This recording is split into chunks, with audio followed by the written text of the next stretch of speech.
All of the views and opinions expressed here are those of the individual speaking and may not be representative of Konig American. At times, language may be considered vulgar. Listener discretion is suggested. You are now listening to the Konig Behind the Wheel podcast.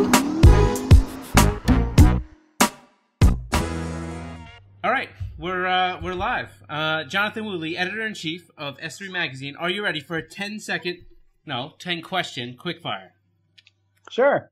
All right. Ooh, do it in 10 seconds. No, I can't do it in 10 seconds. All right, ready. Here we go. 2JZ or RB26? 2J. Okay. The first Fast and the Furious or the last Fast and the Furious? First. Okay. All-time favorite vehicle platform? Shoot. Man, I can't narrow that down to one. I like everything. Gotta pick one. If I had to have one car for the end of days, right now it would be the Jeep because it could do everything. Okay. Wow. Gregg right. shaking his head. People are Greg, dying what would all you over.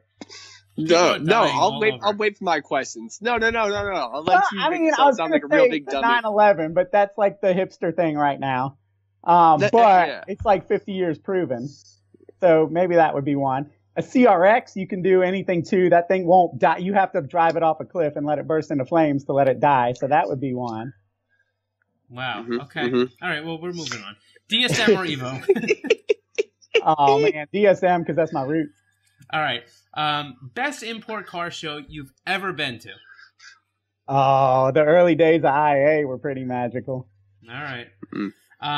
So you get a 66 Mustang, right? You have to do an engine swap. Do you put a new Coyote engine into it? Yeah. Or do you do a 2J? Coyote. Okay. All-wheel drive or rear-wheel drive? On the Mustang? No, just in general. Rear.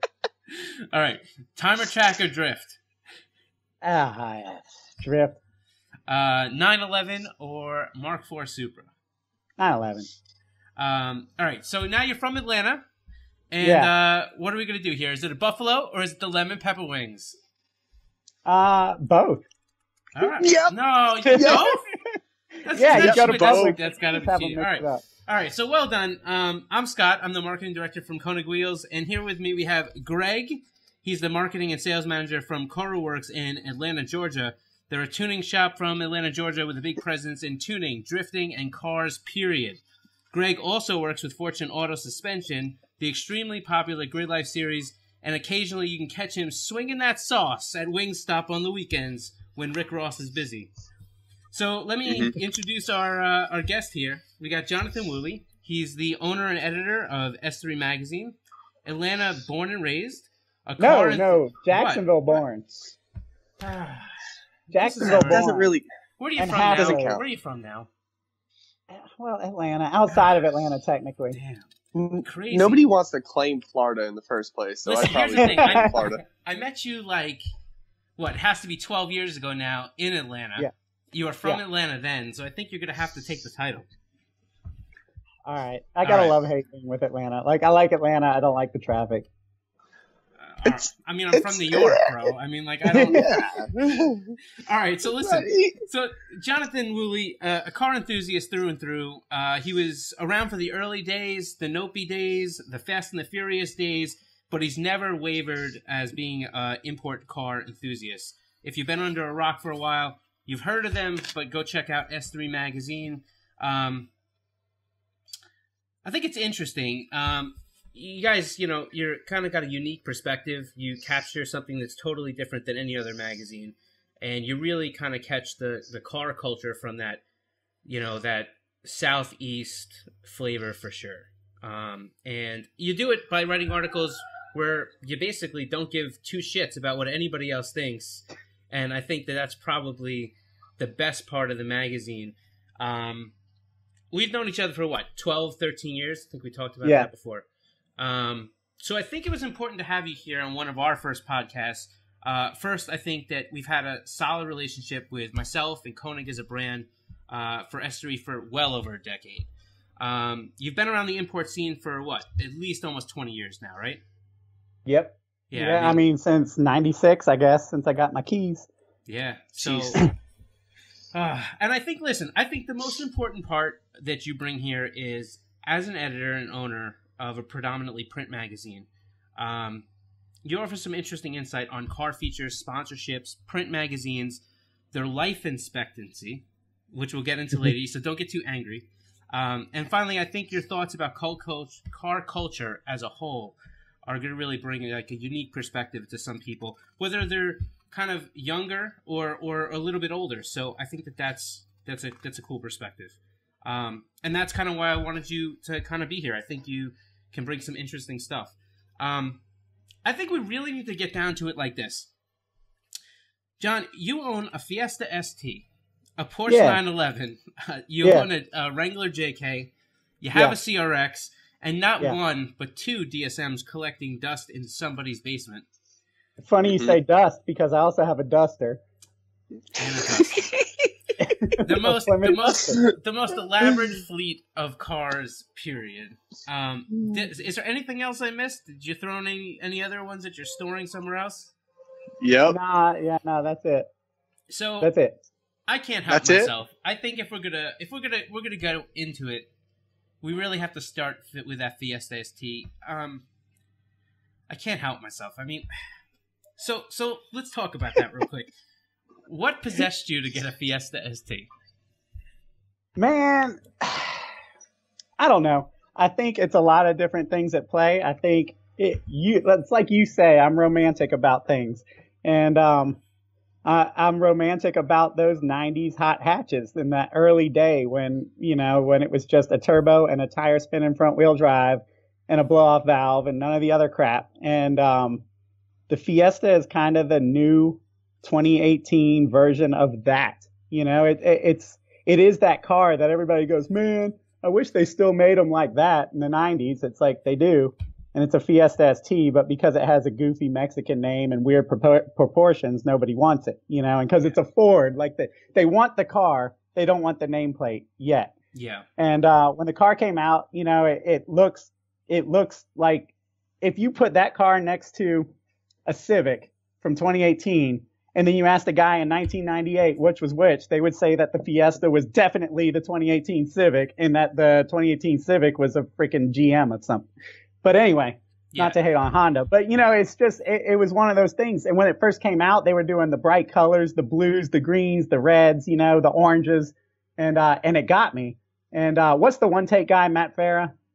Yeah. He kind of sold me on it because he had one and he was doing those videos and he was driving it on one take and it was popping and raspy and just a gnarly little car. And like most of the cars that I have, I wanted it. I tabled it for a couple years, talked myself out of it, and then it kind of happened because I had Mustang fever, and I was looking at Mustangs at my local dealership, and I had them on lock, and I was looking at the prices, and I knew them all, and they went down. Like here in Georgia, they were like $27,000 for a base GT. And so I called Mike, my business partner, and I said, dude, if you don't go get this car this weekend, I'm going to get one. I'm going to get all sorts of parts through the magazine. You're going to hate me for it, And so Mike, who's like the most financially sensible guy ever, went and got it. And I was like, dang, he called my bluff on that. So I found a matching red Fiesta ST and decided, the Ricer came out, and I was going to come kick his ass with a 4-cylinder. No, that's how it finally happened. Listen, they are cool platforms. I mean, and I think the interesting part is like as the EcoBoost stuff has really heated up, especially like into a lot of the Focus stuff.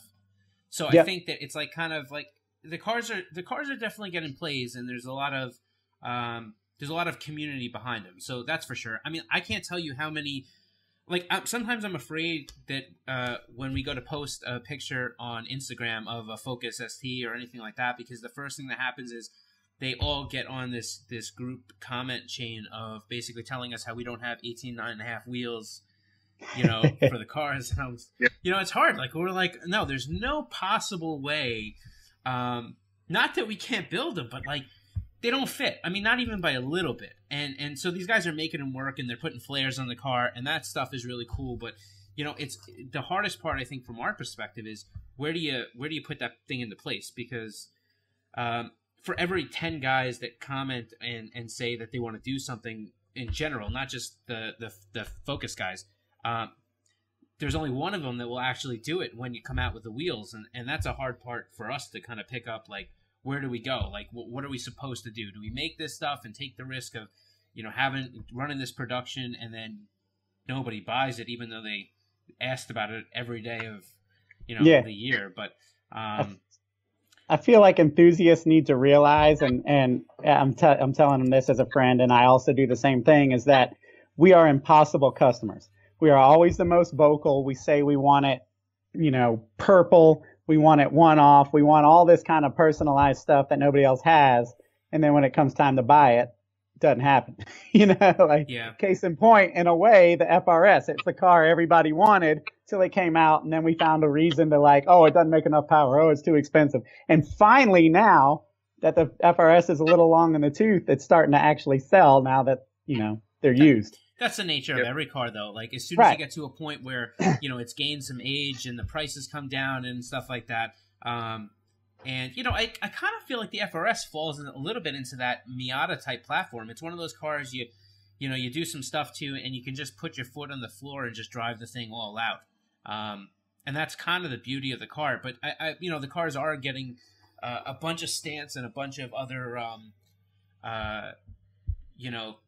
modifications to be able to do some really cool things with. And I think as the power increases on them, you're going to see.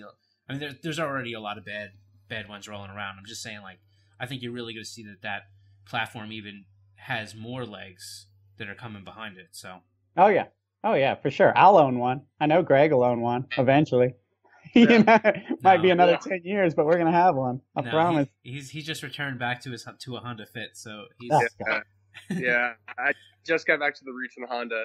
Yeah, let me guess. You bought it. It already had dog hair in it. Everywhere. And it came with the little stick figure people of the family that originally owned it. It was just and it was you could see whoever bought it from the original owner just added on another little kid. They're obviously bought. They're like, oh, this works out. We'll just add one more sticker. And then you always get the one where little Tommy lost an arm, he's gone. Oh, scrape the side of the sticker. Nice. No, it's funny that he says the Focus or Fiesta is the new Honda, because he really did interpret that extremely well. Because the new, say Civic Si or the Type R even, it just doesn't do it for me. Well, now the Type R is bad. When you drive the Type R, it'll change your mind. I know you looks like Megatron or something, but when you drive it, it's pretty great. Did you guys get one of those as a press car? Yeah. I got to ride with Jason Owens at AMP on track, and it blew me away. And then I got one for a week, and it blew me away. Well, he's pretty fast, period, too. What's that? He's pretty fast, period. Yeah. I feel like it doesn't have the Civic Type R, though. I just don't think it has that. And you can, and yes, you're right. It does perform extremely well on the track. It does have creature comforts and everything else like that. But for some reason, when I think Civic Type R, I think, just high revving, underpowered, momentum driving, no creature comforts, and just a couple little things added onto a Civic to really make it a Type R. And when I look at a Type R, it looks nothing like its EX Civic counterpart or the newer hatch counterpart. It looks like a space age, and I think it kind of lost its heart a little bit. I always looked at Type R just being that little extra. I think the original Type R's kind of caught us all on the back end. You know what I mean? We were already into cars, and then we found the Type R and fell in love, and there's a lot of nostalgia with it. The new one, they were trying to meet an expectation, which makes it kind of difficult. I also think that they had a lot of growing to do. I mean, you got to remember the last time we had a Type R that was popular here in the States. I mean, the car was much more stripped down. So was every other car that you probably could get in that kind of class. So probably the most decorated thing wasn't the Type R, it was the GSR that came with the leather and stuff like that. I mean, really, what we're talking about, the fact that it had a really nice radio. It's not, you know what I mean? There wasn't a lot of creature comforts besides a moonroof and some stuff like that came in that generation of car. So now we get this thing here in the States, and years have passed, and so has vehicle technology. So for them to not put that stuff, back into the car, I think it's a tough thing. It's like trying to go back to your nostalgic, the cars that you remember, and being like, it's nothing like this. Right. But those cars didn't drive nearly as nice as this car. So, it's a tough thing. I think kind of who did it right was back in the day. I think it was Mitsubishi. I know you'll love that, Jonathan.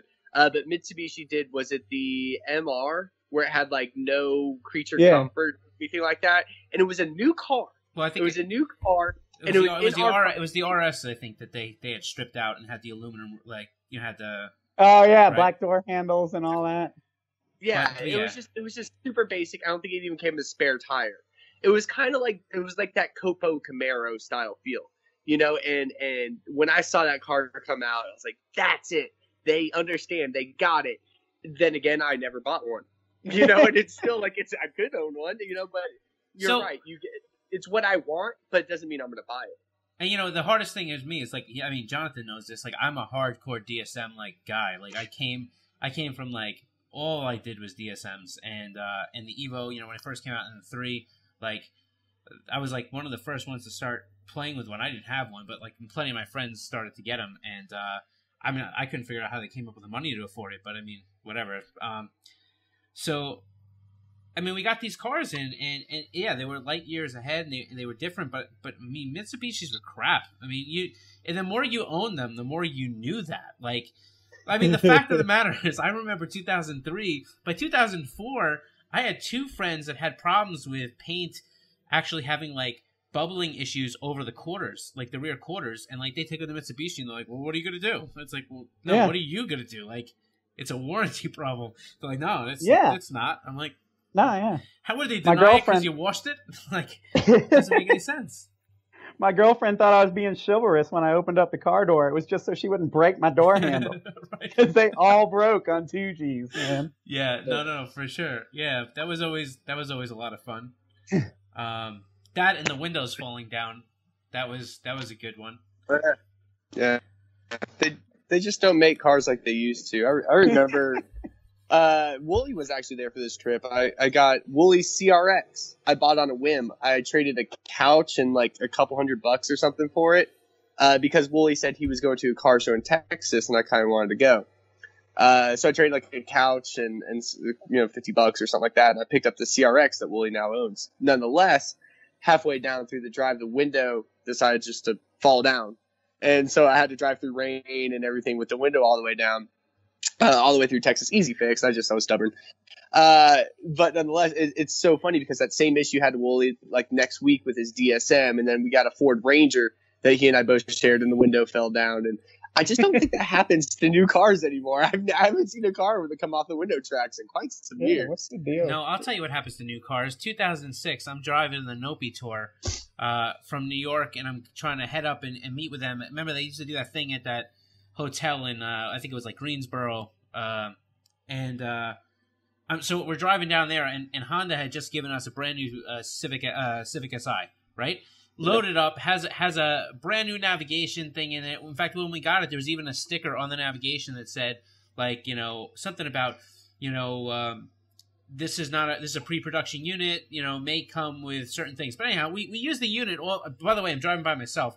We use the unit all the way down, and everything's working great. All of a sudden, we get right into, I don't know, had to be somewhere in North Carolina, and out of nowhere, I'm driving, and then I realize, wait a minute, there's like no other cool cars around me anymore. And like I look at the thing, there's nobody in front of me, so I put the thing in neutral, turn the car off, start it back up, and it's like rerouting. I'm like, what is going on here? Next thing you know, it's like I was 2 hours south of where I needed to be. I had to turn around and go all the way back to Greensboro. It was a nightmare. Such a piece of crap. Mm-hmm.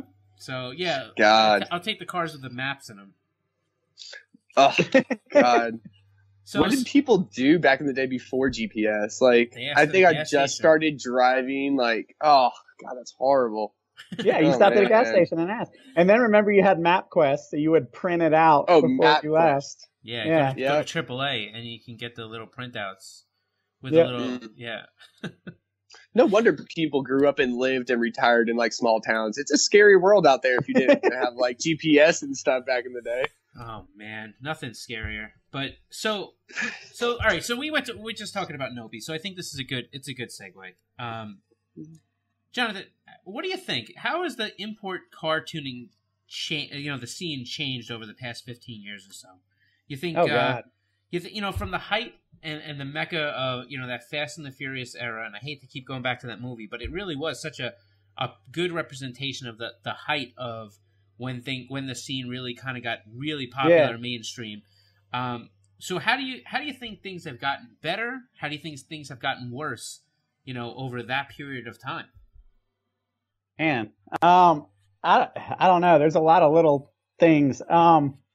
First of all, I think social media has absolutely changed the game. I think everything is it's so visual now. And that's why a lot of guys are having a hard time with the builds that are on air and stance. But, those cars look like superheroes on Instagram. And that's like, for you and me, Scott, especially, we didn't have that. I mean, you had to just show up at some parking lot and hope that there were other people there. And then, you heard a blow-off valve flutter and it got you. And that's kind of that's what motivated us back then. Yeah. And that's why, even though a lot of the cars were not nearly as fast as they are today necessarily, it was all about going fast back then. It was your street car was your race car, was your show car. And that's just kind of the way it was. And I think this is a long answer, but like, I think you also had when the economy tanked in '08 or something like that, I remember all of a sudden gas was up to $4 a gallon. It changed the scene, like I think that's a lot of the reason why people stopped maybe doing the big turbos and injectors, and were focusing on just enjoying their car. So they were doing visual stuff, lowering it, putting wheels on it. And then that led to, the boutique wheel companies and the air rides and that led to whatever wraps and all this kind of stuff that you see now that we didn't have back then.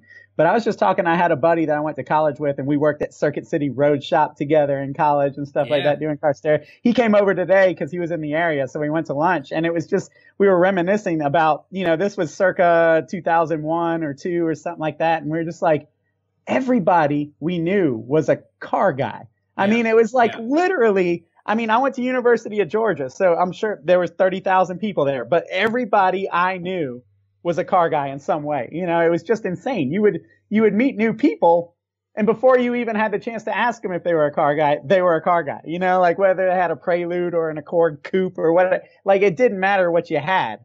You were modifying what you had, and what drives me crazy, and again, I'm not trying to beat up on anybody, but like the way I remember it, like let's say in the year 2000, the import guys didn't give a damn, man. They were doing the unexpected. They were doing whatever they wanted to do. It was the Mustang guys, the domestic guys that were cookie cutter. It was like, oh, okay, so your mama bought you a fast car. Good job. Now I'm going to beat it with this Honda. And now I go to maybe I'm a dinosaur. I admit it. I'm in my 30s and I feel like an old man now. But you go to these events and you look at some of these imports and you're like, funny, because it seems like the new, and this is kind of why I'm on a Ford kick lately. These newer Fords, for example, are pushing boundaries and they got some balls and they're painting cars yellow and they're making it in 6-speed only, and the Mustang's kicking ass and nobody can argue that. And it's the import guys that I look at now and I'm like, you guys all look the same. Let me guess. Shave bay, different engine or a different bay, color from the rest of your car. CCWs. It's become very predictable on the import side. And I guess that's just part of growing. I guess that's what happens when you reach the plateau, you reach the top. So I don't know. Listen, I think that there's also a generational thing. And I don't mean that in a bad way. I just mean like in the sense that I remember like, all right, so I'll take it back and really like make it seem all like we're crabby old people. But like, I remember when I first got like DSM, and I remember like we put 16 Gs on the car and 20 G. Like 20 G was a big turbo back then. You know what I mean? Like 20 G was straight up like that was like we were cooking. And I remember like you gotta remember the struggle we're talking about. We're talking about like we had to tune the car. We had an AFC. And what ended up happening was, you ran out of, the ability to lean an injector with an AFC, in a Pexi Super AFC, just so everybody understands what we're talking about. But like, when you ran out of room to lean out that injector, like you straight up had to come up with other things, hacking maths, which gave you this horrible air reading. You had an idle that sucked and tipping that sucked, and you'd have to play with things and then you try to throw a GM math translator into the mix just because like okay, I had one. Right, of course, everybody had one. So like you had to put it in there because it was the only way to get like a sizable, scalable amount of injector out out of the car, and that's the stuff we were hacking up, and we were and I remember like when we were doing 12s and really high 11s, man, like those are the fast cars, like those are the cars that were cleaning up on the street, right? And like from New York, like up here, like at least. I mean, of course, there was always the body kit stuff and stuff like that rolled around. Like, that was then kind of around for that time. But then, like, if you went to the races, like, the guys that were racing, those cars were, like, they were all fast. Like, you weren't going to catch anything up here, especially if you rolled into Brooklyn with some of the Trinidad guys and some of some of the Caribbean guys in there, like Jamaican guys. Like, they were the most incredible people ever. They took nothing. Like they had cars with parts that you like out here, like because I'm from Long Island, but like they had parts that were like you would be like, yo, where did you get those parts? Like they look destroyed, right? And they would make the fastest cars. And that's the thing, like you want to talk about real racers, like those guys, like they made these cars, they brought these cars, they raced these cars, they tuned these cars, like they made the parts for these cars. And that's kind of changed because right now, pretty much there's a lot of platforms, and of course, there's always going to be the platforms that like just doesn't have the following there. But there's a lot of platforms right now. You could just get almost anything, and the thing has almost changed that if there's not a part for your car, then you just can't do it. Versus back then, there was really not much for your cars, and the cars that like the Eclipses and the DSMs, they had the most amount of stuff for these cars, Civics and the DSMs and so those cars had a ton of. I mean, there was still stuff we had to make. You know what I mean? So it's just I think it's just it's a different time. Like people, there's plenty of guys out there, and I'm not trying to diss anybody because like we're all about the love of the cars and stuff. But like it's a different generation. It's a different point of view. The fact that you could that you can get so much more at your disposal is just what it is. I remember. Like, this is even a few years ago, one of my friends called me and is like, yo, like, you mess with these, like, some of these import cars, right? I was like, yeah. He's like a domestic guy. And he's like, can you just hop over here real quick? He's like, my neighbor has a car he's putting together and he's stuck. And he bought this turbo kit. And I get over there and he's throwing apart. He doesn't know what to do. And I, like, look, and sure enough, the thing he's missing are copper crush washers for some of the water lines. And I'm like, so let's just go get some copper crush washers. It's like, the whole thing was at a standstill. Just didn't know what to do. There was no, you know what I mean? And like, listen, I'm not saying that that's everybody, but it is interesting. Like the people now, like they're so far removed from you have to make it that if it didn't come with it, it's like, oh, pack it back up, call the company on Monday. Right. We can if we narrow in one aspect, let's look at like say Nopi NDRA, the Nopi drag racing series back in the day. It was huge. It was a massive thing. We all loved it, and we all really followed it. If you were into imports, whether it be cars or not, you followed NDRA. Yeah. And back in the day, there would be, Papadakis, where he had a front wheel drive Civic that was extended, like 3 feet. You would have a Venom Racing. Venom Racing had the Toyota pickup truck that's still floating around somewhere with a 2JZ in it, or the Vinny 10s with the VQs. Right. Yep. Right. And then even if you want to look at like road racing, you had Rado with that giant spoiler on the Scion TC on the hood of it. There was a lot of groundbreaking stuff. Exciting stuff. And now we've kind of, I don't know if it's the same generation as people, that kind of grew up and said, let's just quit trying to be different and go with what works. But like, there's a million GTRs out there right now. And there's a half of those are running 9s. Half of those are running 8s and half of those are running 7s. And then you got some dude out here running 6s, with like door panels and stuff. And like, that's amazing. That's awesome. That's groundbreaking. That's changing the industry. But shit, I want to see a Civic runs 5s. I still want to see that. I want to see that stuff where it's changing, where you had like people like Big Daddy Don Garlitz back in the day, put a cab in or do a rear engine drag car, that just being different and taking it and taking chances. And right now in the import automotive, if we just, like I said, summarize in drag racing, I'm not really seeing that anymore. I'm seeing a ton of GTRs. You go to Texas 2K events, you see a bunch of 2JZ cars or Corvettes, Like, what's going on with the diesel powered, like, my thing is, you don't even go to Texas 2K. You just go on Facebook and you see all that stuff. And so the problem is, it used to be so exciting because it was so personal. And now you're seeing, you know, insane numbers, but you're seeing it on a screen. And I don't think it's affecting people quite the same way as it was when you felt it in person. You know what I mean? Yeah. I mean, there's still plenty of guys that are diehards that are out there. And I think the hardest part is like, and this is something I think I question, you know, from my perspective as, you know, even like inside Konig, like when we have to make a decision about which events we're going to go to, it's super tough. It costs a lot of money to activate and get to an event. And then you get there and then you find out that the turnout wasn't nearly as good. And, you know, it looked better on Instagram or looked better on these things. But like the truth is, and that's why I think we've taken a stance now that we're just going to try to get out to the things that make sense for us, where we're happy to be at the event. Period. And it's hard because we can't pick it. There's so many events out there now that we would like to be at, and we just can't. But you know, I think that events are changing, and that's what I think. So wait, let me ask you this: just what do you think the most? What do you think the best series and events are right now? Grid Life. Yeah, they're pretty good. And no play because Gregg's standing right here. No, I mean, yeah, Grid Life and what else?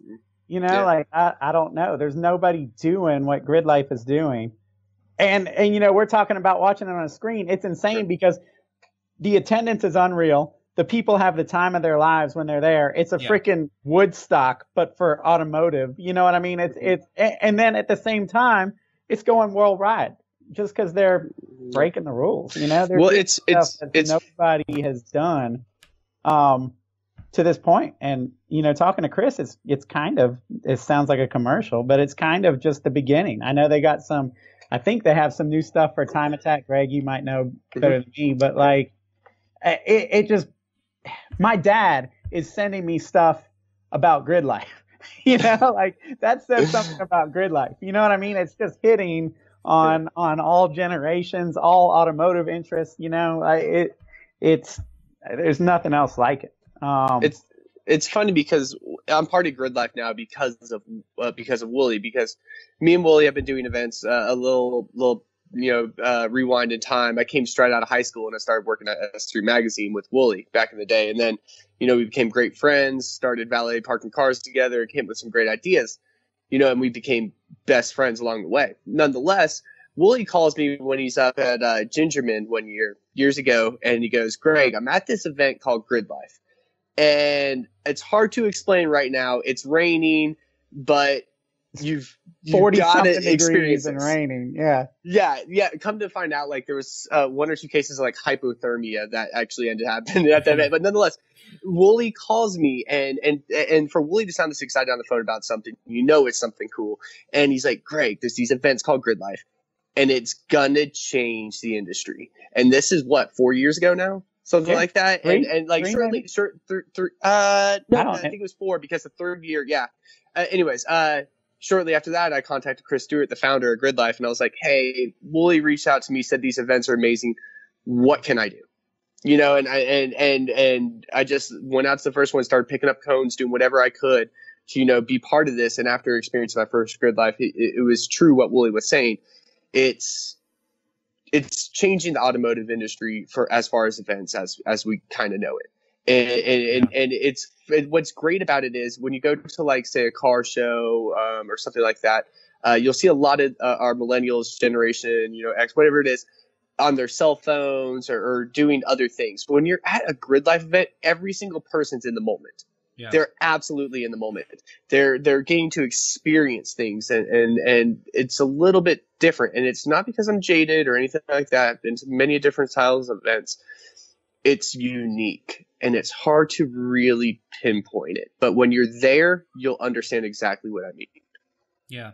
Yeah, no, I mean, listen, I think that Grid Life is definitely probably one of the series that really not only did it right, but it has continued to kind of put a lot of effort and time into growing and changing and altering and moving the series forward. And that's a big thing, because there's a lot of series that died because they kept everything exactly the way it was and expected it just to continuously always be great. And it's not, because people's tastes change, and so do their preferences, and so does kind of their culture and their kind of what they find to be important to them, right? And I think that there are some other series out there that are not getting maybe as much play like the Grid Lights, because they've gotten so big and they've captured that mainstream kind of automotive. But like I know, like with the import face-offs and stuff like that, like they're doing a pretty good job for drag, which was kind of like really suffered a hard death, for a long time. I think that they're starting to bring some stuff there in that segment. John, what about Import Alliance? You think like they're...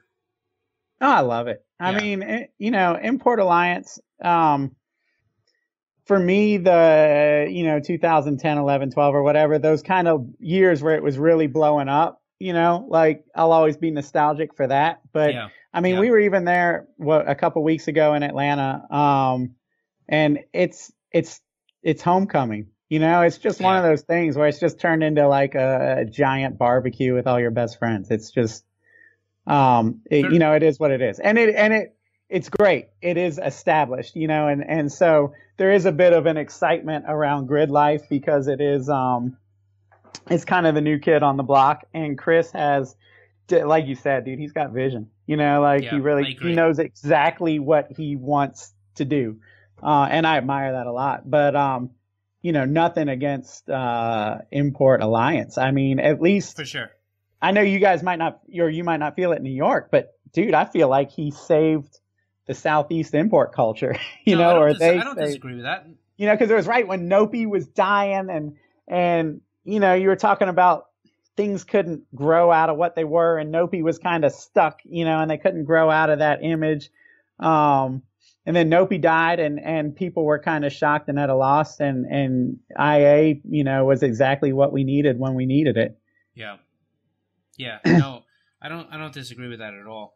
I'm trying to think, is there anything else that you think of, like series wise out there that may be coming up and not getting the kind of exposure it should, but they're really onto something?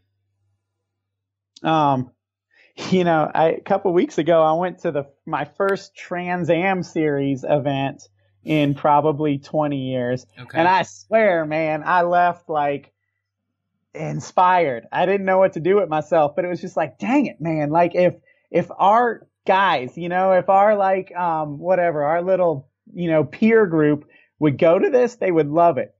But they don't, and Grid Life is definitely an exception, but overall there seems to be some sort of disconnect these days between car guys and racers in some sort of a way. Like I know a lot of diehard car guys that don't know or care much about racing at all. I'm kind of one of them in a way. I mean, I grew up around racing more than imports, and then it transitioned and it went more to like tuning and stuff like that. But the Trans Am series, man, it's so relatable. You see those cars and they're ground pounders and they're exciting. And unlike a lot of the series, these are Mustangs and Camaros. You can go buy these cars, relatively affordably. And to see them in person is pretty damn exciting. I don't know. I know that's not like a typical event. No, I get what you mean. It's in my mind. Yeah. It's just like, man, like how is this not, bringing out the hooligan fans that you see at like a drift, Formula D or something like that. I don't know. It's just, it kind of baffled me. So I know you're not the biggest drift fan, right?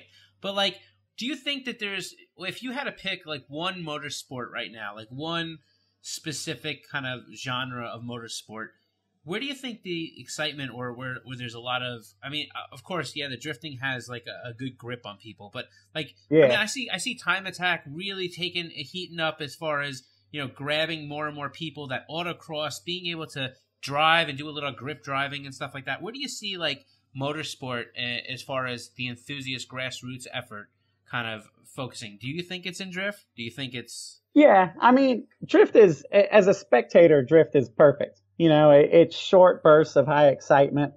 And it's great. As far as being a spectator, the problem at least in my opinion, with what I see with time attack, is it's a blast to do, but boring to watch. Like watching a car go around a track quickly, unless you have the perspective, unless you understand what they're doing, unless you understand the track and what kind of times are fast. And you know what I mean? Like once you start to realize, wait, that car ran what time?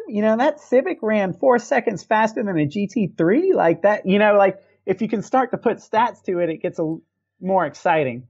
But I think the reason that is because it really is exciting to the people that are in it, right? Like if you're not in it, it's hard. Like it's like taking my wife and go into anything car related. She's like, but she could watch it for a few minutes and then it's like, well, now what? You know what I mean? Like she's just not into it. So I think when you're an autocrosser or a road racer or you're into time attack, when you hit to the track, when you know how hard it is, when you beat your brains out to make small adjustments or even big adjustments, but like to put cars and get grip into them and kind of keep them competitive and get them to go faster and faster.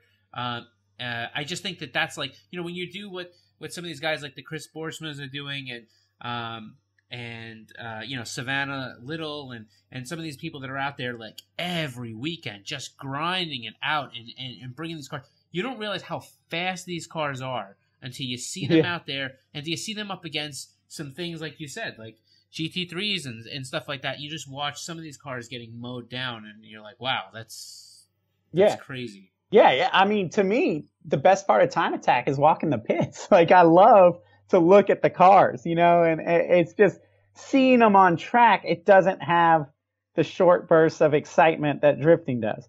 But having said that, Chris from Grid Life, they were using some events as a test bed for a new type of time attack, if you will. And I don't know if I'm allowed to talk about it, but it should be out this year and it should be really damn exciting.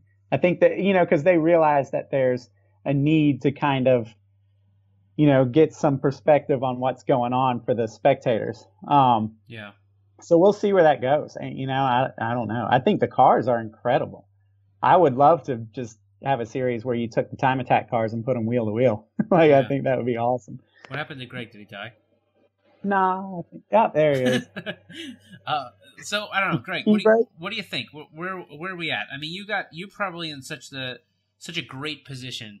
Between the Koruworks team and some of, I mean, you guys have a bunch of drivers now. I mean, how many drivers are we at? So right now in like Formula Drift, we have about five actual Formula D Koruworks sponsored drivers. Right. And that from associate, to title sponsor other vehicles. So to be completely honest with you guys, my phone did just die, and I'm playing it off pretty good, just plugged into the charger. Yeah. So this is most of the conversation, so I apologize. No, but I would assume you guys are talking about Formula Drift and compared to where we left off in life and compared to those events, maybe? Something like that. I think to bring you up to speed, and you won't miss anything at all, is I'm really selling this thing up, right? I'm like, yeah, you didn't miss anything at all. So, no, I think, like, what we were basically just talking is, like, the different types of motorsport and kind of where you see the excitement coming out. And I was trying, we were talking about different things between, some of the grip driving, between the time attack and road racing and autocrossing and stuff like that and drift. And I was kind of like, well, where do you see that real grassroots involvement where you see a lot of the people building and that base growing, Yeah, no, you're right. And I think it reflects about a lot to the influencers in the scene. And so I think Formula Drift has a ton of influencers. Formula D was almost one of the first sports to build off of like influencers and help generate personalities out of a sport. Much like skateboarding was, BMX, things like that, extreme sports, where they created these superheroes or superstars and people can interact with them. And speaking of influencers, Wooley's already hit on a couple of times, just being social media and stuff. I do want to say this, and I don't mean it in a negative way by any means, but just because you have a lot of Instagram followers doesn't make you an influencer. Do not get that twisted. I agree with that. Very much so. And so what I liked about like say Formula Drift compared to some other examples, you can be an influencer and put your car where your mouth is. You can justify your driving ability or your builds, or your skills as building a vehicle and things like that, and really show the people what you have. If we look at Papadakis is a prime example of a person who can literally put their money where their mouth is, and yes, he's done it. He's done it all. He's continuing to do it, and he's swapped genres. He started out, in drag racing, and I think he's even done some time attack stuff, and now he's into drifting. And the dude's hit on all aspects. He's driven, he's managed, he's done it all.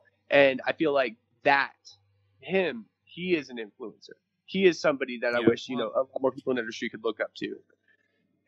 But Formula D has built these influencers, and these kids are now taking their cars and trying to build them up to that expectation, I guess you would say, or that quality. And there's people running, not even pro-am events, which is the entry level into Formula Drift.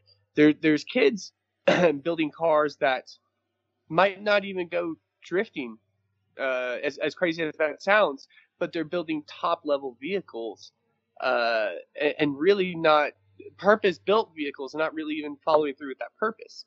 And so we have two split things, and this is me taking a good conversation and kind of making it into what really grinds my gears. But I really wanted to hit on something like that when we bring up Formula Drift, and when we've talked about how the industry is changing and stuff. And I feel like that was a perfect mesh where I could finally get that off my chest.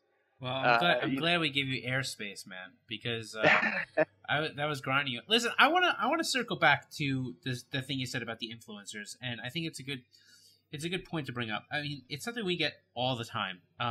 Sponsorships, and they kind of directly relate to that whole influencer thing. And we get listen, the truth is, and if you're listening out there and you're interested in a sponsorship, not just from us, but from any any company, understand that the conversation cannot just be, I have 15,000 followers and I can improve your business. And that's not it's not a good look. Like, don't play yourself by putting yourself out there with just that. Like, bring some substance. Understand that it takes more to be sponsored. Like, people always hit us up with different things about, oh, well, I got this following, and I can do this for you, and I can do that for you. And the truth is, it's way bigger than that. Like, it just has to be more than followers. Now, listen, there are people that we've sponsored with 3,000 followers, and there's people that we've sponsored with 100,000 followers.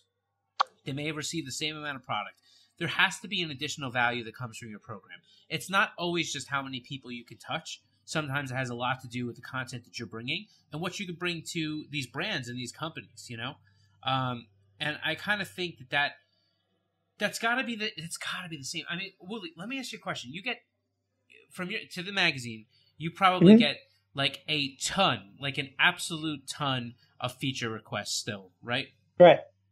So when these dudes hit you up and they're like, "Hey, listen, I got my Focus ST here." I'm not picking on the Focus ST guys, just so we're clear. But I got my Focus ST here, and I put suspension in the car, and I got right, because I have my coilovers. Got some wheels and tires. I've been doing a little this, doing a little that.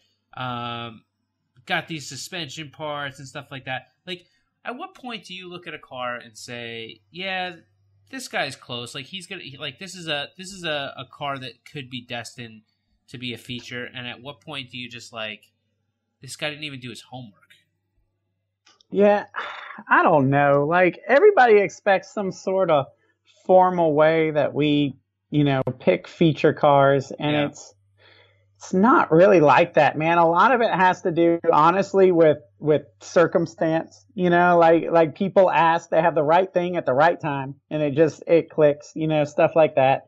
But what do you look for, man? Like when these cars come in, there's definitely things that hit on you where you're like, yeah, that car's dope. Like, that deserves to get some love. It's funny, just because you're an advertiser, or because Konig's an advertiser in the magazine, but obviously, for people that don't really understand how magazines, work, we have huge freaking print bills. Like we're buying cars every other month worth of print bills, you know? So like we have to have advertising. People think that magazines, you know, survive off of subscriptions. That's not it. People think that when they let you feature their car or their event, they're giving you great content that's going to make your magazine bigger. That's not it. Content is, you know, comes by easily. Like we have more than we can take.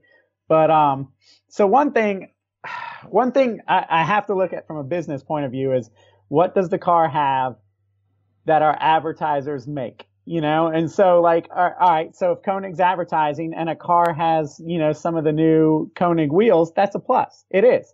The other thing we kind of look at is it a chassis that is advertisers are making parts for?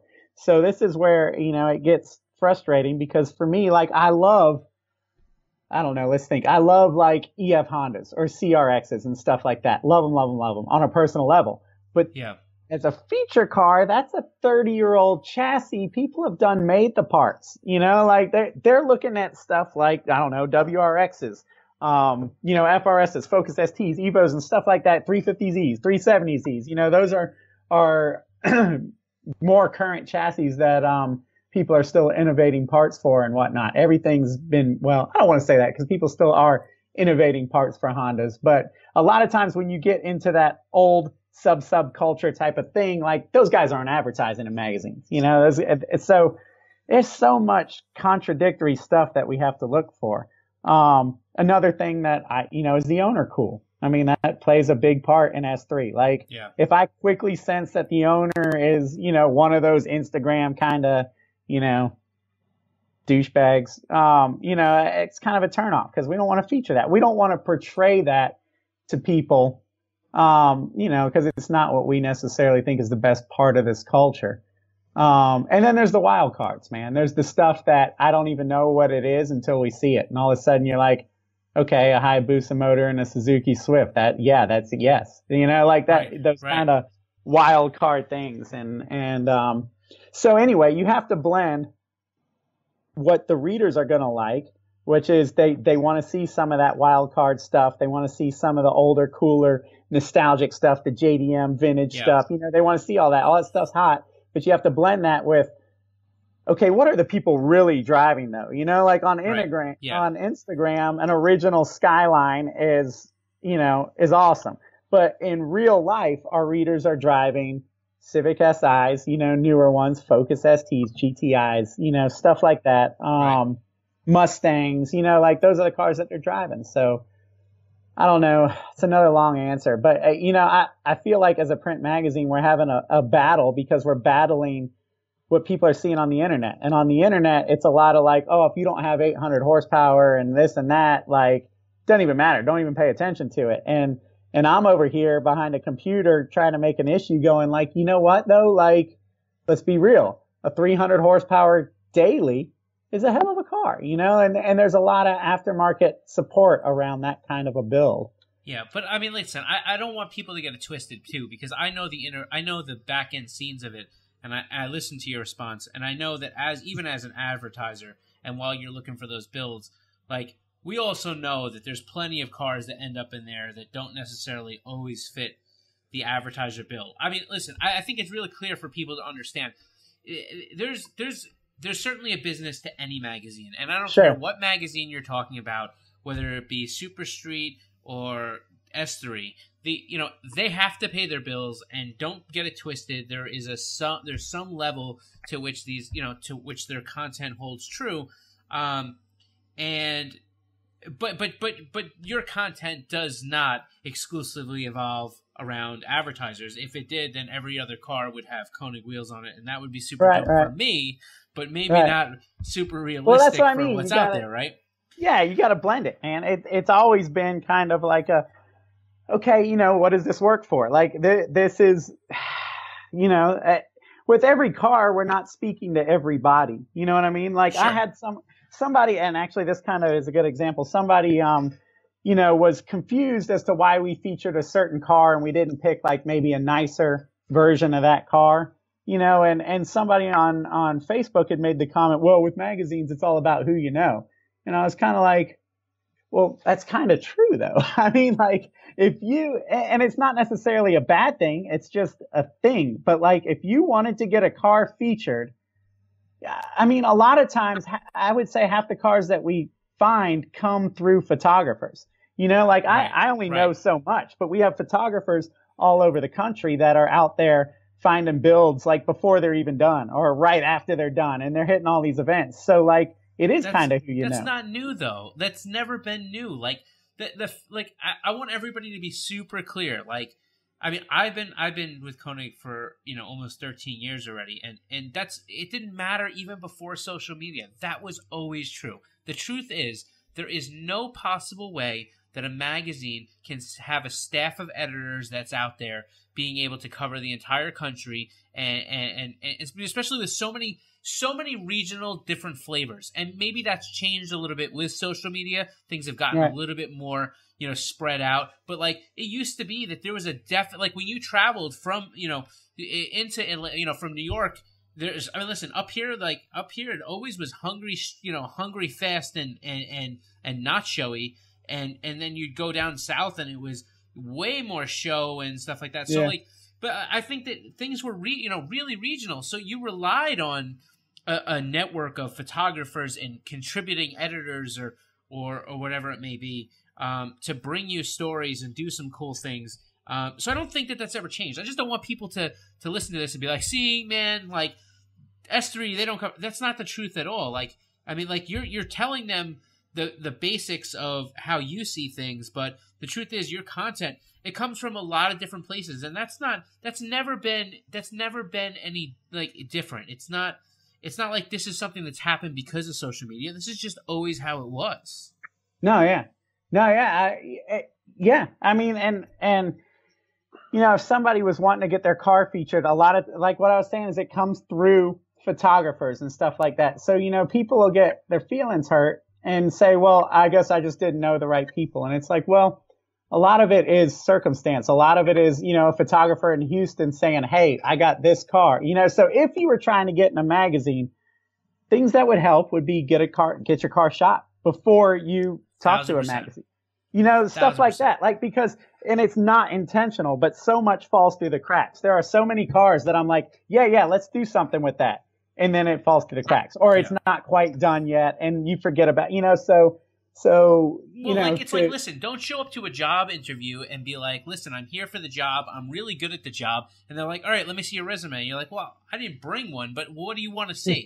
Like, it doesn't work that way. Like, every sponsor, let me tell you how many emails we get a day. How many emails we get a day of people that want to be sponsored, and their entire proposal is that they go to the mall once a week, and they're going to put our stickers on their car, and nobody in their town knows about us, right? What, except for him? Like, except for the dude that spoke the time to write that, but didn't take the time to put together a proposal. And listen, I think, and this is really, like, this is not even about Konig, right? Not about Konig. But straight up, like, you want to have a quick education, like, go onto our website, konigwheels.com/sponsorship, right? And when you get there, there's frequently asked questions. There's 4 of them, right above the sponsorship preliminary application. Read them. Everybody that puts one of those applications needs to read them. Like, they're not there for me. I know what we need. They're there for you. I don't understand when people send an email and their email says that I'm going to go to car shows and I live in this area and I can hit 5 of them in my county, and I can go to the mall once a week because we have this cars and coffee thing that happens on Sunday mornings, and I got these 7 mods done to my car, and I have 444 Instagram followers. When you send that email in, and then you get an email back from us, because we try to email every single person back, like, straight up, like, we appreciate car dudes, period. So we understand it took you time, and whether you know or not, like, we're cool to answer it back. We answer it back, and the answer you get is, this sounds cool. I tell you what, why don't you go ahead and send me your formal proposal, and we'll take a look at it. And the answer I get back is, what is a formal proposal? What are you looking for? If you have to ask those questions, you are not ready to get a sponsorship, period. Done. Yeah. It's over. Like, I don't know what to say. Right. You need to read that stuff for straight up, just read it, and, like, just listen, do some research. And listen, Greg, you said something that was so clutch. When you started to work for Grid Life, the first thing you did was you emailed him for nothing. You didn't want anything, and you said to him, "What can I do for you?" That's such a big lesson. Like when you want a feature, email Jonathan Wooley. We'll give it out to you end so you can get like an email box full of the 47 people that are going to listen. But listen, so you email Jonathan Wooley. You say, "Listen, here's some dope pictures that were taken not with my camera phone, but by a photographer. And take a look at these and let me know if there's anything I can do to my car to be able to possibly make it into one of your magazines." Ask them. Here are some images you guys can use for social. Like, give them content. Give them content. Bring value. Like, bring value before you ask for something. Right. There's a few things when you ask for a sponsorship, and people newer to the industry might not want to hear this, but if you have a Ford Mustang, Chevy Camaro, whatever it is, and we'll use Konig wheels because it's a great example, and you would need a set of wheels to help complete your build. Let's say you've done a few things, but you're like, I would love a set of wheels. It might be a hard pill to swallow, but guess what? You're going to have to buy a set of wheels, and then you're going to have to get that photo shoot done. And then you're going to have to continue on to do what you need to do. And you're going to have to put in a lot of work. And then when that work is done and you yourself believe that you deserve a set of Konig wheels, then you email Scott.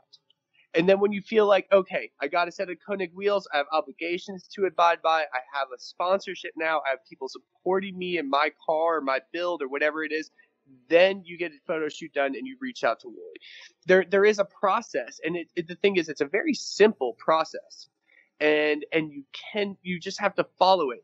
And the funniest thing is, and I'm going to tell this to every single person that's looking for a sponsorship, the number one thing you need to do if you're looking for a sponsorship is use proper English. Use proper English when you type the email. It's a good tip. It's a good tip. Do not be short. Yeah, if you put you instead of YOU and you put the letter U, or you do two or something instead of Tito, just please use proper English, no slang, and be genuine. Wooley touched on a subject of saying, the people, the cars that we feature could be either just a dope car, or wild card, or the person. Now, the person really hits home because, like I said, I've worked with Wooley before, and Wooley has found just a really cool dude before, just a downright awesome guy. And guess what? That dude may have needed a set of wheels to really just complete the car. Maybe it was on Steelies or something, but the engine was rad, the body modifications were rad, whatever it was a cool car, and the owner was great. You know what Wooley would do as an associate editor, which is not any part of his job at all, but he would reach out to someone like Scott. Say, Scott, look, I got a feature car. You're a sponsor of the magazine. We would love to feature this car. Do you mind tossing a set of wheels? I think it's a great, thing. And so nonetheless, where he says it might just be the person and who you know and how you know them, that's absolutely true. That is absolutely true. Just be true to yourself. Do what you want to do. Build your car how you want it, and go through the proper steps. And I promise you, it's a small industry. This industry is much smaller than we think. Even when we branch off to Mustangs and domestics to imports and European, it's a small industry. And people like Scott, like you and Wooley and myself and every other marketing manager or associated editor, we all know one another. We all do.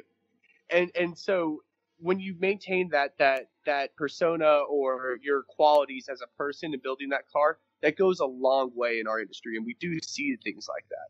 Yeah, I don't disagree with that. I mean, there's plenty of sponsorships that have directly come from me making a phone call to another company and saying, look, because we know a lot of us do know each other.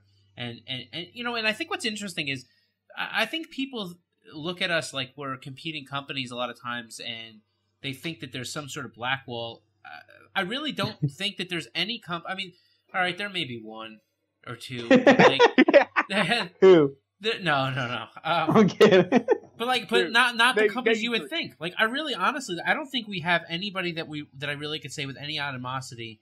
I have some people that, you know, and very few, but a few people that I've met that I just find not to be like here's the thing that I personally have a pet peeve with. I personally have a pet peeve with people that have a really big ego but really aren't car guys, right? That's my first pet peeve. My second pet peeve is like when you think you're like, first off, we work for a company. Like I work for Konig, right? Like nobody probably like, and that's like that thing. Like there's a lot of people that like they want to be my friend, but like let's be honest, they don't really want to be my friend. Like if I didn't work for Konig, like I mean, there's nothing they're gonna get out of it, right? Like it's you know, I've met a lot of great friends working in this industry. I'm very blessed for that, and I know that when I left, if I left this industry, like those friends would come with me, but you know, they stay my friends. But like, truth is, like, there's so many people out there that walk around and they think that they've been like there's some sort of gift, but like the truth is, like, listen, ask yourself this: if you left that company, like, would you be such a gift then? And that listen, that's not me being rough, like yo, every one of these dudes out there that buys our wheels or puts in a sponsorship application, like he deserves an email back. You know why? Because like he's a real car guy trying to make it happen. Like the only thing I ever ask from people is like, if I give you an honest answer, just don't get upset. Like ask a question, like I'll be happy to answer it. And I try to answer so many. I even went as far to create an Instagram account that was, because my person, like I put a picture of my kids on my personal Instagram account, right? And then I realized like this is creepy. Like I would go to a car show and people would be like, "Hey, you know, how's your daughter doing?" And then she would start using her name, and I'm like, I don't know if I like this. Like, that's not how you break the ice. Like, but the truth is, so I created another Instagram account which is not locked, which is, you know, Scott_Konig, and it's literally like people answer, like they ask me, like I don't have a lot of followers there, I just started it, but like people go there and they ask me questions and I'm happy to answer them back. Like everybody deserves an answer. If you're a car guy, like you're a fan of ours, like straight up. Right. But like there's plenty of people out there, they just don't care. Like if they're not, they think that there's some celebrity, and the truth is like it's not about you, man. Like it's about like doing this thing. And if you're not in it to make you know, the car guys and kind of make this the industry grow, I think it's unfortunately a pretty sad look, you know. Yeah. So that's that the harsh answer to it might be, you know, if you want a magazine feature, you're probably gonna have to put in the hard work, and it's not gonna be handed to you. And yeah, it is who you know. But if you build a rad car, guess what? You're gonna know the right people.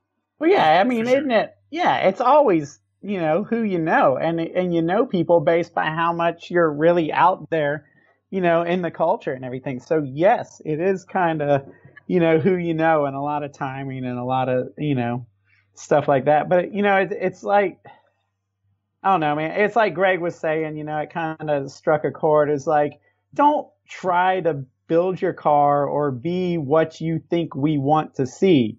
Build it for you, just freaking, I know. And I know that saying that kind of stuff is it's oversaid, but like seriously, be you, build what the hell you want to do. And that's probably, you know, somebody like me or Gregg that have been looking, you know, messing with this magazine for a long damn time. Like that's what excites us now, man. We're you know, we're kind of numb to a lot of the other stuff. And so I don't know, we're just doing a feature. I don't know if you guys know him. I know Gregg knows him. Levi with that red EF with the case. Like the car is, don't take offense, Levi, it's not a feature car. But it is a feature car because it's exactly what this culture is about, man. The guy doesn't care. He drives the wheels off his car. He's always got a smile on his face. Everybody loves him. He's cool. He's energetic, you know, and he would never come looking for a feature. You know, it just kind of...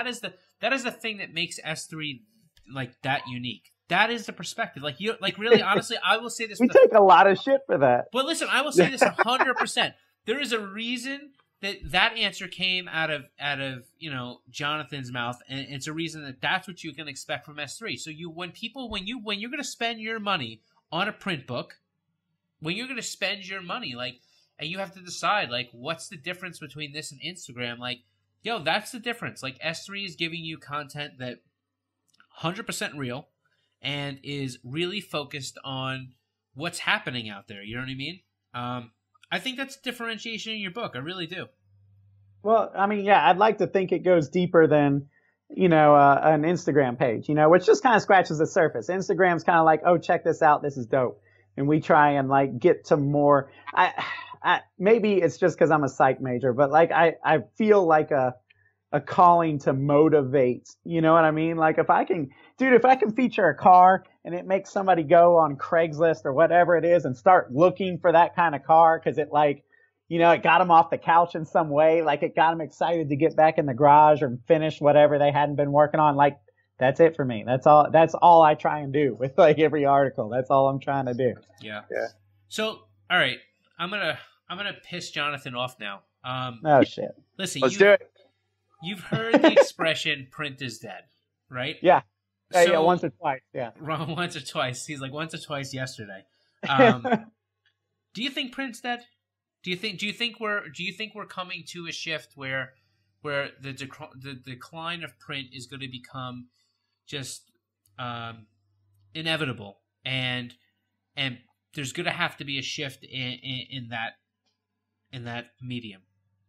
Yeah, I don't know, man. What I think about that changes every damn day. And today, what I think about print, or at least pertaining to S3, because I don't really know what anybody else is doing. I feel like print gives us the credibility. It's not, you can't make a print page on Instagram or, you can't do this overnight in a weekend. It takes a lot of time. I would never be doing it if I just didn't fall into the perfect situation at the perfect time.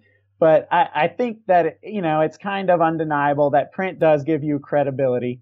It represents you very well. I can show somebody a magazine and it's like, holy crap, this is a real thing. You're like, this is cool, man. You guys do this? It has that kind of effect on people. I don't think that's gonna die. I think the days of, a print magazine like S3 trying to like have the highest circulation and get our circulation up, that is not our goal anymore. What we're trying to do right now, just to be transparent, is, we're working on the website stuff. We're trying to figure out, okay, so we don't have any plans to kill print because it's the core of what we do. But maybe it becomes a little bit more exclusive. Maybe if you don't want to subscribe to print, fine, don't. And if you do, awesome, then you're one of the cool ones. It's kind of like that. But I don't think that we can withhold what we do to just our subscribers anymore. It's gotta be out there, for the people. And so, our perfect plan, would be to have a website that was out there for the people, that had the information that was in the magazine plus more. Because the thing with print is we have to say no to a lot because we only have a certain amount of pages. I mean, all the random ideas and articles and conversations that we have can be out there online. And that's great. That's a great thing about online. And so the print would be just kind of the supersized version of what we have, if you want kind of, if you want the print, great. Yeah. That kind of a thing. That's kind of where we see it right now. I wish print would be so terrific, online is left and print is right. And the thing with online is the attention span online for basic person on Instagram, we're literally timing it in seconds and halves of seconds now. To engage into something, I think it was literally something like 3.5. But when you're in print, you're engaged in the magazine. You are holding that magazine and flipping the magazine with intent. That's the gift, and that's our curse, is that, you have to say, okay, forget the outside world for a minute. I'm going to read this, okay? Whereas online, you're scrolling through while you're freaking waiting in line at the bank, and next thing you know, you're watching a freaking donut media video. And you're like, how I've been watching this for 7 minutes, and I don't even know how. You can fall into the online media. You just you end up there, whereas print, you have to consciously, devote yourself to it. So the cool thing is when somebody does that, we make a real connection. I would like to think, we can hit people on kind of an inner level. But you got to get people not to be distracted, which is difficult in 2018, because life is distraction, You have to find out a way to make it more engaging. Have you thought of like a pop-up book maybe or something like that? Some type of four-dimensional magazine. He's gonna have He's gonna have a locked Instagram account, and it's gonna have like augmented reality. You got to slide over the pages, so you have to buy the magazine, slide over the pages to be able to see the feature on Instagram. Yep. Yeah, I wish, Greg, that had been my first response when he was like, "So where do you see print going?" Pop-up books. Pop-up. Literally, like way to the future. Yeah, like that. Remember those like dinosaur Tyrannosaurus Rex books you used to get, and the little arms that pop up and stuff. Yeah. That's where you're going. Yeah. So I don't know. I mean, to throw it back, where do you see print going? And you're not going to hurt my feelings. I know. Like whatever. We've talked about that before, but like. I think the print, like where print's going, I think has nothing really to do with where I think anybody wants print to go. I think it's the nature of kind of where things are moving. I think the attention span is too quick. I don't think that you guys can ever put enough content into a book that hasn't already been seen on the internet. And I think that that's the hardest part, right? How do you feature something that's already been, the guy has a whole build pictures, including the finished pictures, including the pictures of the behind the scene of the shoot for the magazine. He's got them on his Instagram account. Well, dude, it's like when I go to SEMA. I have not even boarded the plane, and I've seen the freaking cars already, and I'm quote unquote media. I'm going with a media pass, and so if that's the case, where do you see in automotive media going then? Like, okay, so like, let's say Prince dead. What is it going to be replaced with? Listen, I think it's an attention span game, and I think the truth of the matter is, it just becomes down to the people that are supplying the best content and providing it as frequently as possible, and that's the honest truth. Like, I mean, listen, there's some people that are doing it big right now and doing it in a way, and like Donut, like you mentioned, Donut Media, they're killing it. They're killing it. I mean, dude, I love what they're doing. And their stuff, they found a unique way between their little custom, episodes and their series and stuff like that. Not just the media that they put out, and I don't think people give them credit for the amount of media that they really put out. I mean, they're really a pretty decent machine. And absolutely. And I'm not giving them their fair props because I don't really have a good intimate knowledge of their behind the scenes. I know a little bit here and there, but like. Their content's incredible. And I think because of that, listen, there's no truth. If your content is good and you're pushing it out there, people will find you. Like, that's just the period, the way it is. And some people, I think, will have a smaller niche and they won't have this huge following, but the depth of their following is incredible, right? Like, they'll have so many diehards within that small group that what will end up happening is, like, they'll have such a good, engaged conversation going on within their content that it doesn't matter. Like, they just got good engagement. And the truth is, I think that, it's video, and the reason that we're just to be totally transparent, like, why are we doing a podcast? It's because it's another form of content. Like, listen, I don't want anybody to get fooled here. Like, this isn't an advertisement. We're clearly not talking about Konig over and over again. I mean, we randomly mention it because, I mean, it's kind of hard to not listen. It's the best example right here. Well, it's also not, I mean, we're listening to a Konig podcast. I mean, the idea that I work for Konig, it may come up a few times, but I'm not sitting here, mentioning wheels and specs, and we're not talking about that stuff. And the truth is, we're just trying to put out a cool conversation for people to listen to in their spare time. And that's the key. Their spare time. I listen to podcasts going to work every single day, and let me tell you something. I don't have time to do it while I'm at work, and I don't have time to do it when I get home, but I have time to do it in the car, and that's content that people are putting out there, and I'm consuming, but I'm doing it on my time, and I think that's how content's going to roll, Yeah. I mean, how weird is it that you're interviewing a magazine editor? It's kind of like the roles are flipped, Yeah, like, it's a little different. I'll give you that.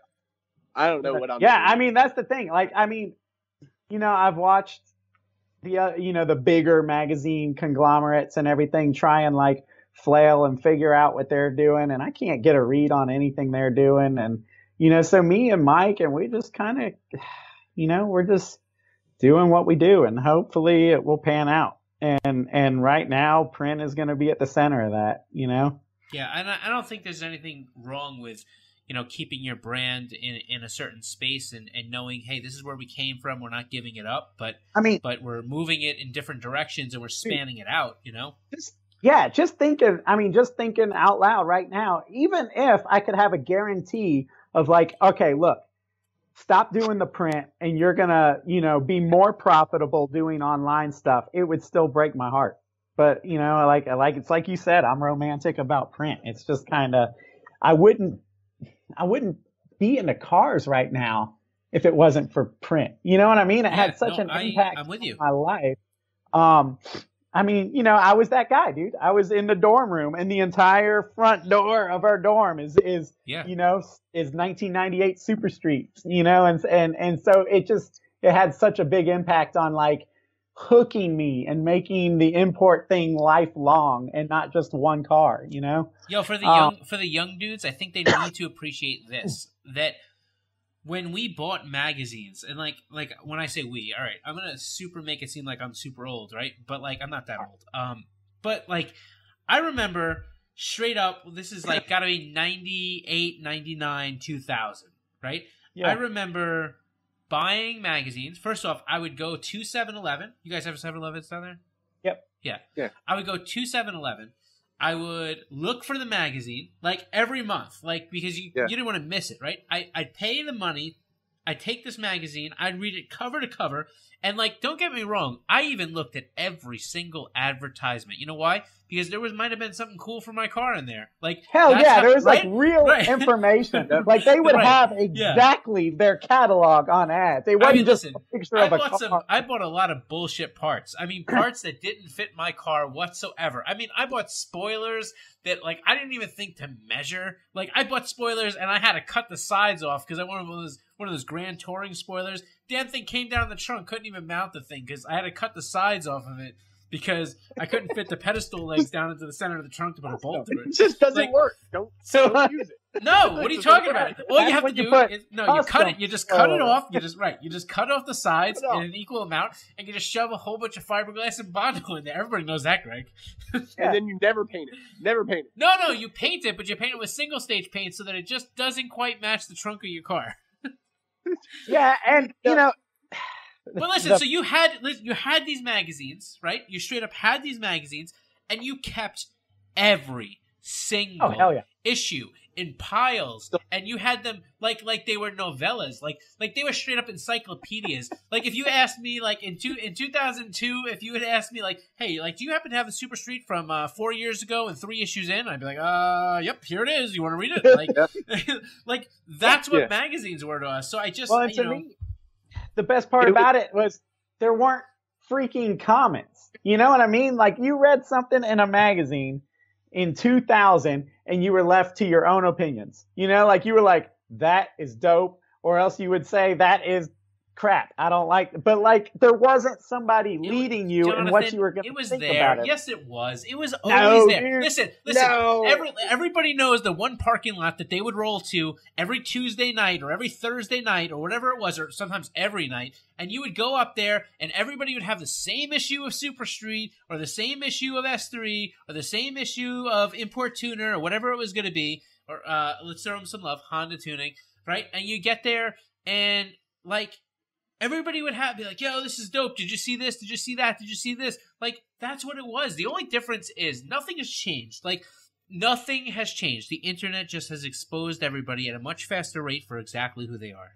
And the truth is, like, like, don't get me wrong. I wouldn't go backward. Like, I'm totally into this. Like, I love being able to put stuff on the internet, and, like, within seconds we already have people, like, engaging with it. Like, that's the most incredible thing ever. But then you have to deal with the fact that there's gonna be douchebags. Like, it's gonna be. Like, I mean, you just gotta. Yeah, I know. But, like, the problem is, it filters people's thinking before they have time to decide what they think. You know what I mean? Like, let's use the damn FRS example again. Okay, so Toyota will post the 8.6 and talk about how exhilarating it is to drive. The first 10 comments are going, oh my God, I can't believe that car's 30 grand. For 30 grand, I could buy a Mustang. It makes twice the power. And then somebody else is like, yeah, overpriced, needs a turbo. And so and it starts funneling into negativity. And then pretty soon, the guy that comes 17 hours later that goes, oh, an 8.6, that's cool. Oh, okay, it's not cool. Oh, man, no street cred for that. And it's screwing the way that people think about stuff. And I know at parking lots, but you had to get to the parking lot before. You know what I mean? Like you had to have more interaction before. Now you can just watch from the sidelines and make your decisions based on what other people are doing. And poor Toyota never knows that they lost a possible customer because a non-customer was running their mouth, you know, and it's just, it's messed up. Now, having said that, I know that, dude, I wouldn't take it back either because the internet's great. I got friends all over the country that I would have no way of being friends with if it wasn't for freaking internet. But, you know, like it's got its ups and downs. It does. And I think it is affecting the car culture in definitely some positive, but also some kind of screwy ways, you know? No, you're right. And I think a good example is where I kind of saw, you know, stemming from a childhood, you would get the Toys R Us magazine every Christmas. And you would take your pen and you would circle everything you wanted in that Toys R Us catalog and you would hand it to your parents. You know, and then you would grow older and then you'd be in high school and detention or whatever. And you would have the Super Street or the Performance Auto and Sound magazine. Wait, did you say high school or detention? I mean, you were reading a magazine for a reason. Because okay. Nonetheless, it happens so often for me. I can picture myself in detention doing this. But like the Super Street magazine, or I remember Performance Auto Sound did it, where it was like the new products for that year, new products for this year. And you would just flip through, and by the end of class, you would have your whole build made. You know, you may not even own the car yet, but you would know exactly what you're doing through that magazine, and your mind was set. And now, when you look at how the generation has changed, I saw like my little cousin, she has her whole Christmas list built on Amazon.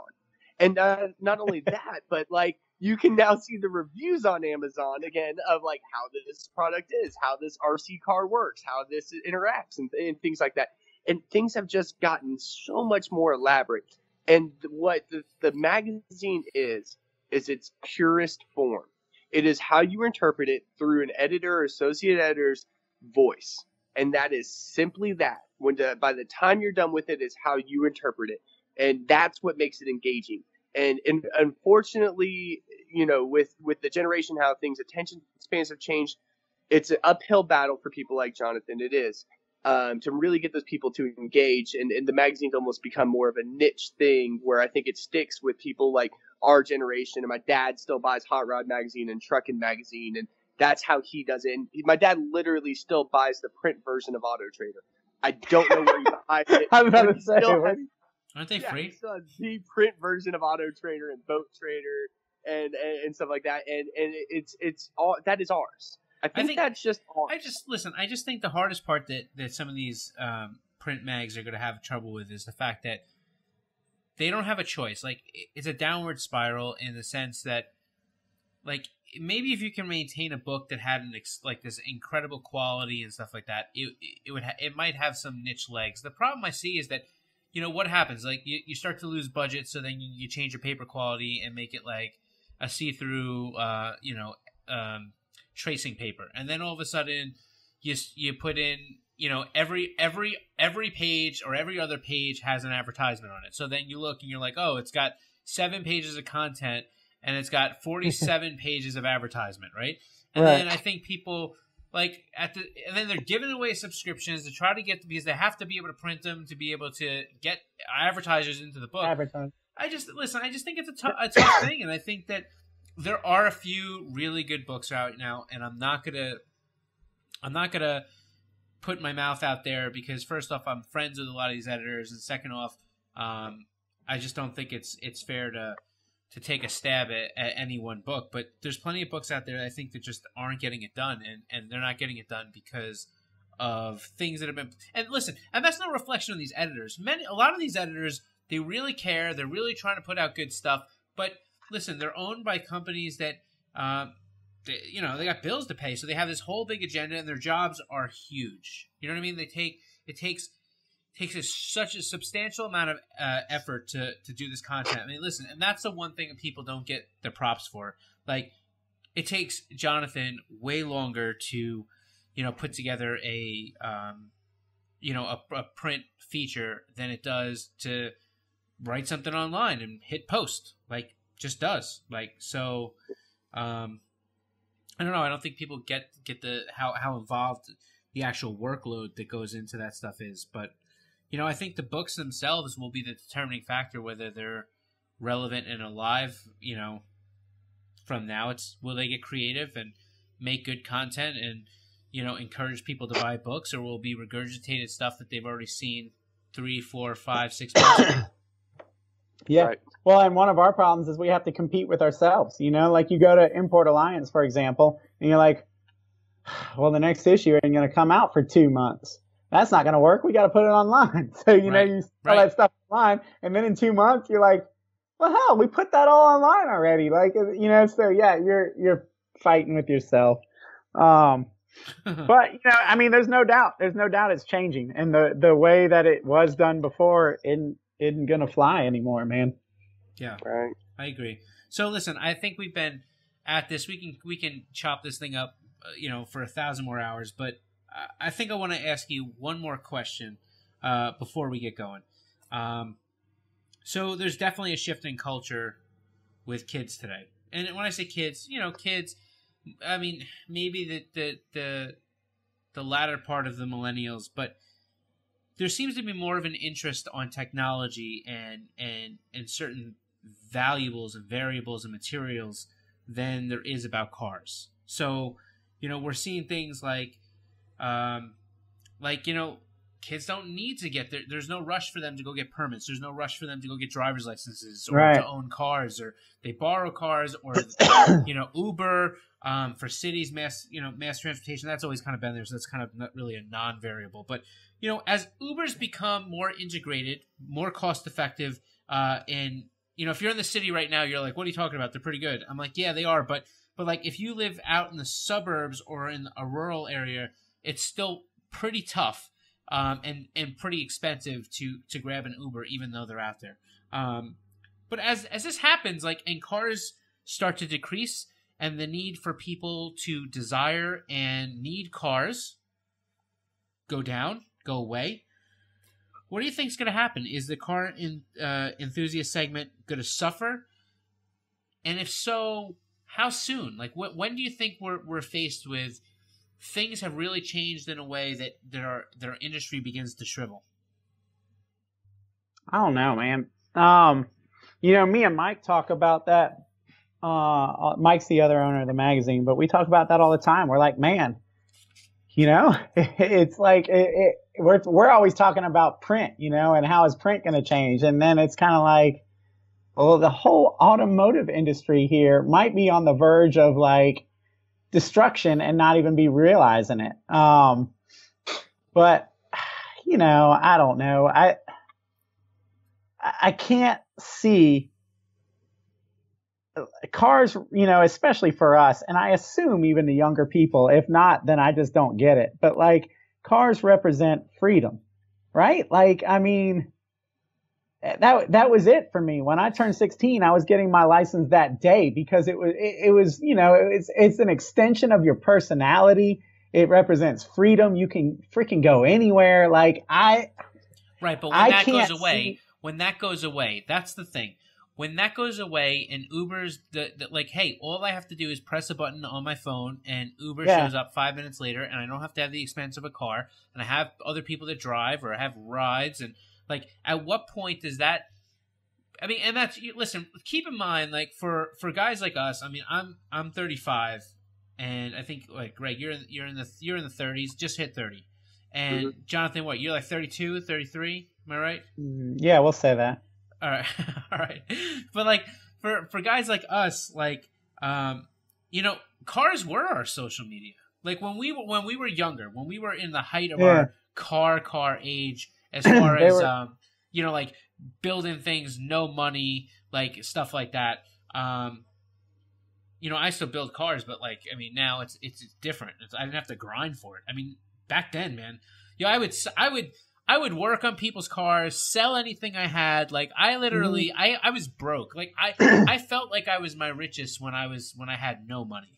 Because I used to hustle like crazy, and listen, I would have no problem building somebody's car because they were like, hey, listen, you know, you get this done, you can have this engine that I'm pulling out of the car and stuff like that. And then I would either take that, use it for parts, or sell it, or cores, or whatever it was. But at some point, like, all that went away, and now it's been replaced with social media and stuff like that. People can get to each other instantly. There are Ubers coming, you know, and it's going to get more prevalent. So I guess the question is, like, is this a 5-year thing? Is this a 10-year thing? Like, is it always going to be here? It's just going to get really small? Or do you think, like, nah, we'll always kind of have some sort of presence? I don't know, man. In my gut, I think it might get smaller. I think there's going to be those of us that are stubborn. You know, like, I can tell you, I don't care if there's an Uber next door. I'm going to drive. You know what I mean? I'm not going to sell my cars. That's who I am. But, you know, I see all the time millennials, whatever that means, you know, like, it's a different, whatever it means. I don't even know either. You know, like, people just use that word for, like, the kids that they don't understand. But, like, you know, people want to just use stuff. They don't want to own. For me, I want to own. I want to experience it. If I ride a bicycle that's my friend's bike and I have a good time, I leave going, so what kind of bike is this and how much are they and what do I need to get started? You know, like, I want in. And I've noticed in a lot of these guys that are maybe in their mid-20s or whatever you want to call it, like, they don't have that. Like, they would be content riding their buddy's bicycle until their buddy goes, hey, you need to, like, get a bike or something, man. Like, it's just a different mindset. So when you combine Uber with autonomous cars and all that, I mean, who the hell knows? I mean, there's going to have to be such a network that grows that it's going to take at least 5 years, right? And then, I mean, with cars getting more complex and harder to, you know, crack without it telling on you and all this kind of stuff, the aftermarket has got to shrink. I hate to say it. It's got to become... you know, listen, and this is something that we see. Like, we're on a few SEMA councils, especially, like, you know, obviously, which makes the most sense for us, like the SEMA Wheel and Tire Council. And listen, there's a lot of issues that are coming down the pike, and it's just super important that people realize that, like, SEMA is far more than a show. It's an organization, and they do so much for this industry. Things like lobbying for different regulations and things that, and laws that are out there right now that could, you know, seriously impose a threat to being a car enthusiast. That's first and foremost. There's something the RPM Act is kind of actively still going through, you know, DC, and so everybody should really kind of look into that on SEMA's website and kind of make sure that they email their senators and their local politicians and let them know, like, you know, you really need some help in that area.